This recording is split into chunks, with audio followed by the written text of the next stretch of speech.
మహిళల్లో ఈ మధ్యకాలంలో ఎక్కువగా కనిపిస్తున్నది సర్వైకల్ క్యాన్సర్. దీన్ని రాకుండా అడ్డుకునేందుకు హెచ్పివి వ్యాక్సిన్ కీలక పాత్ర పోషిస్తుంది. ప్రపంచ ఆరోగ్య సంస్థ WHO పాటు అనేక వైద్య సంస్థలు ఈ వ్యాక్సిన్ను తప్పనిసరిగా తీసుకోవాలని సూచిస్తున్నాయి. మన దేశంలో కూడా ఈ వ్యాక్సిన్ పై అవగాహన పెరిగింది. హెచ్పివి అనేది హ్యూమన్ పాపిలోమా వైరస్ అనే సూక్ష్మజీవి వల్ల వస్తుంది. ఈ వైరస్ శరీరంలోకి లైంగిక సంబంధాల ద్వారా చేరుతుంది. వైరస్ శరీరంపై దాడి చేయకుండా ముందుగానే రక్షణ కల్పించే వ్యవస్థ హెచ్పివి వ్యాక్సిన్. గర్భాశయ ముఖద్వారపు క్యాన్సర్లో 25% మన దేశంలోనే ఉన్నాయి. దీనికి ముఖ్యమైన కారణం ఏంటంటే హెచ్పివి వైరస్ అన్నది.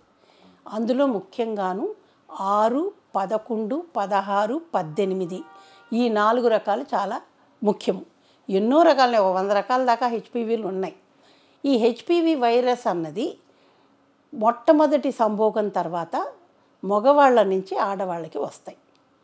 ఇది మామూలుగాను వాళ్ళకి 35 ఏళ్ళు వచ్చేసరికి అవి తగ్గిపోతాయి. కానీ క్యాన్సర్ కారక హెచ్పివిలు తగ్గకపోవచ్చు. కానీ ఇంకొక ముఖ్యమైన విషయం ఏంటంటే హెచ్పివి వైరస్ ఒక్కదానితోనే వాళ్ళకి క్యాన్సర్ రాదు. దానికి దోహదపడేవి కొన్ని ఉన్నాయి. ముఖ్యంగాను పొగాకు వాడకం. అలాగే మగవాళ్ళు పొగాకు వాడుతుంటే అంటే భర్త పొగాకు స్మోకింగ్ చేస్తుండొచ్చు, పొగాకు తీసుకోవచ్చు, ఏదైనా కానీ అలాంటివి వాడుతుంటే ఈ నికోటిన్ అన్నది కూడా ఒక కోఫ్యాక్టర్. అలాగే ఇంకొక కొన్ని వైరల్ ఇన్ఫెక్షన్స్ హెచ్ఎస్వి అని ఉంటుంది, హ్యూమన్ సింప్లెక్స్ వైరస్ అని, అది కూడా ఉంటే ఇన్ఫెక్షన్ కొంత ఎక్కువ వచ్చే అవకాశాలు ఉంటాయి. ఇవన్నీ కాకుండాను హెచ్ఐవి ఉన్న వాళ్ళకి కూడా ఇది తొందరగా రావచ్చు. ఎందుకంటే వాళ్ళకి రోగనిరోధక శక్తి తగ్గిపోతుంది కాబట్టి. మామూలుగా 35 ఏళ్ళు వచ్చేసరికి ఇవి వెళ్ళిపోతాయి. కానీ కొంతమందికి అలాగే ఉండిపోయి క్యాన్సర్ కారకం అవుతాయి అన్నమాట. 9 నుంచి 26 ఏళ్ల మధ్య గల మహిళలు ఈ వ్యాక్సిన్ని తీసుకోవచ్చు. ఈ వయసులో 3 డోసులుగా ఈ టీకాను అందిస్తారు. అలాగే 27 నుంచి 45 మధ్య ఏజ్ గ్రూప్ వారు కూడా ఈ వ్యాక్సిన్ను తీసుకోవచ్చు. అయితే ఈ వయసులో వ్యాక్సిన్ ప్రభావం కొంచెం తగ్గే అవకాశం ఉంటుంది. అందుకే వీరు డాక్టర్ సలహా తీసుకుని మాత్రమే వ్యాక్సిన్ వేయించుకోవాలి. కేవలం మహిళలే కాదు, పురుషులు కూడా ఈ వ్యాక్సిన్ తీసుకోవచ్చని వైద్యులు చెబుతున్నారు. పురుషుల్లో గొంతు క్యాన్సర్, పైనల్ క్యాన్సర్ వంటివి వచ్చే ప్రమాదాన్ని ఈ వ్యాక్సిన్ తగ్గిస్తుంది. హెచ్పివి వ్యాక్సిన్ ప్రమాదకరమైనదని కొంతమంది భావిస్తూ ఉంటారు. అయితే వైద్య నిపుణులు మాత్రం ఇది సురక్షితమైన వ్యాక్సిన్ అని చెబుతున్నారు. ఇప్పుడు చాలా మంచి శుభవార్త ఏంటంటే మనకి ఈ హెచ్పివి వైరస్కి మనకు వ్యాక్సిన్ ఉంది, ఒక టీకా ఉంది.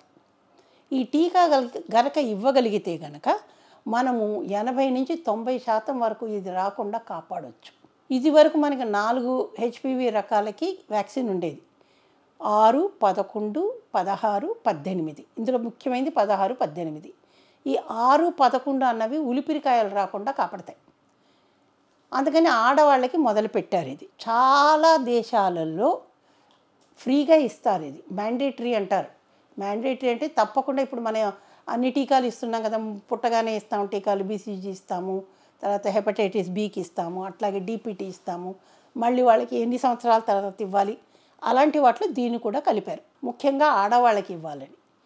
మనకి ప్రాబ్లం ఎక్కడొచ్చిందంటే ఒకసారి ట్రయల్ అయింది మన దగ్గర, గుజరాత్లోను ఖమ్మంలోను ట్రైబల్ ఏరియాస్లో చేశారు. అక్కడ కొంతమంది చనిపోయారు.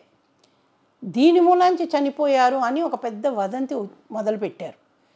దాని మూలాంచి కొన్ని రోజులు ఇది వెనకపడిపోయింది. తర్వాత ఆ చావులంతా విశ్లేషిస్తే వాళ్ళు చచ్చిపోయింది దీని గురించి కాదు.